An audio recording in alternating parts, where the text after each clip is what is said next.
bienvenue dans une nouvelle vidéo de la chaîne des pièces. Eh bien, je vais faire une petite vidéo, en répondant à une question que vous m'avez laissée, pour voir si dans un véhicule quand le turbocompresseur tombe en panne.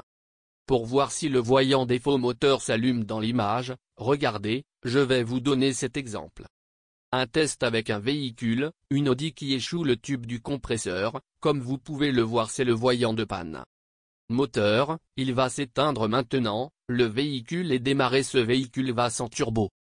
Ce bon véhicule a dû changer l'actionneur turbo, comme vous pouvez le voir les tours montés parfaitement, mais bien sûr, ce véhicule teste en marchant avec le véhicule sur la route et on peut aussi voir qu'il manque un peu de force, bien que la voiture atteigne 140 ou 150 mais il manque un peu de force comme je le dis car il lui manque le turbo et là où c'est le plus perceptible. Surtout dans les montées, c'est là que la perte de force est la plus perceptible et comme vous pouvez voir qu'il ne s'allume pas. Maintenant je vais accélérer un peu plus et je vais le faire à votre montée au-dessus de 4000, regardez. Regardez. Vous voyez j'ai grimpé et grimpé parfaitement, ce qui se passe c'est que ce véhicule marche sans turbo. Pourquoi le voyant défaut ne s'allume-t-il pas dans les véhicules quand il a ce problème? Voyons, ce que fait le voyant défaut moteur c'est limiter le régime moteur. Il limite aussi la puissance, pour ne pas mettre en danger le moteur, ici par exemple.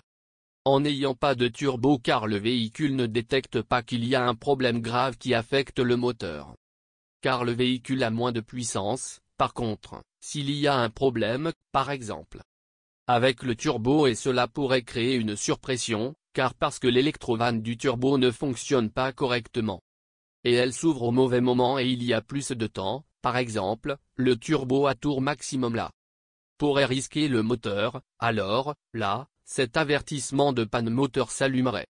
Quand il le détecterait entre le débitomètre et le capteur de carte, là il serait détecté qu'il y aurait un problème qui pourrait endommager la moto et puis oui, d'accord, ben voilà cette vidéo.